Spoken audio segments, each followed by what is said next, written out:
Hello guys, Allan Blain here with a quick thought, I believe it'll be quick anyway, on living a balanced life and what is imbalanced versus balanced, and do we need to try and keep it balanced all the time?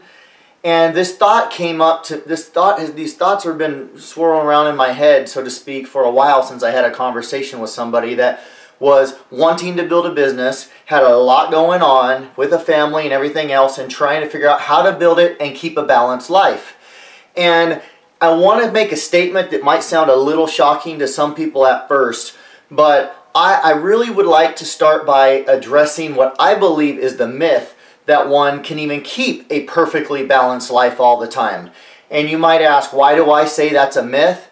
I believe it's a myth because not everyone that ever accomplishes, let me say it this way, I don't believe anyone that accomplishes something great can ever keep a perfectly balanced life in the process. I mean, let's think about a few examples, right? Let's think about the example of a college student cramming for a test, spending 30, 40 hours in a 3-day period, possibly, maybe a 2-day period, studying for an exam. That's not a balanced life.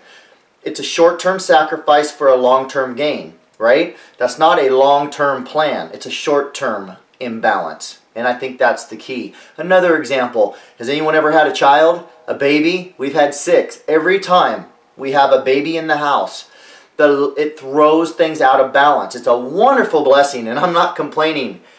But life isn't balanced. It's not balanced when you're not getting 7 or 8 hours of sleep. When you're getting, especially mothers, maybe getting 2 or 3 or 4 hours sleep. That's not balanced.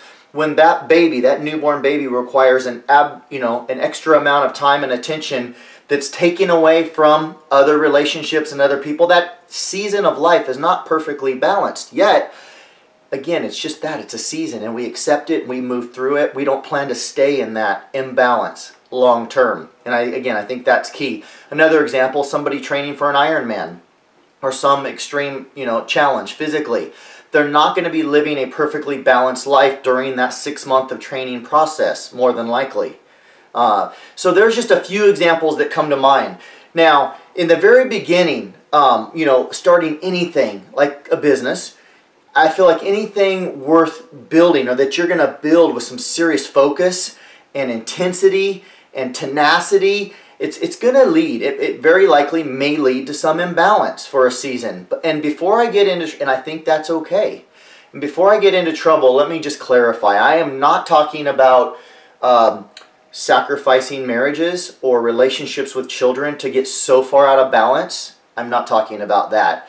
And, I feel like there's 2 sides of every road, of every nice path we should be on. There's a ditch on each side. In this case, there's the extreme of very imbalanced to the sense of I'm going to sacrifice family and marriages and relationships to accomplish this goal of whatever it is, in this case, building a business. There's the other imbalance that I'm so worried, and this is what I'm addressing, I'm so worried about my life being temporarily out of balance that I am paralyzed and I never step out and attempt to achieve something great, right?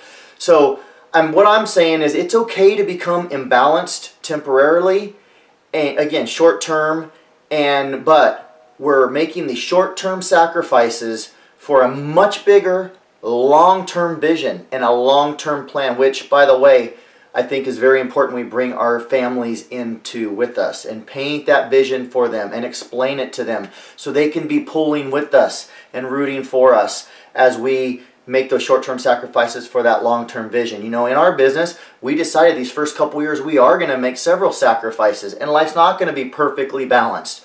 But we're willing to do that for the long-term gain that we're going to get out of it, to be able to create a life full of much more options, much more time freedom, much more financial freedom, and so that we could actually, in the long run, and for many years of our life, live a much more balanced life than the alternative, which is kind of a little bit of an oxymoron in a sense that, if that's even the right term, I'm not sure, but that some of these people that are trying so hard to keep a balanced life, in the end, don't really live as much of a balanced life over their life as others that are willing to make some short-term sacrifices for long-term gain so they can lead a more balanced life. I hope that's not thoroughly confusing.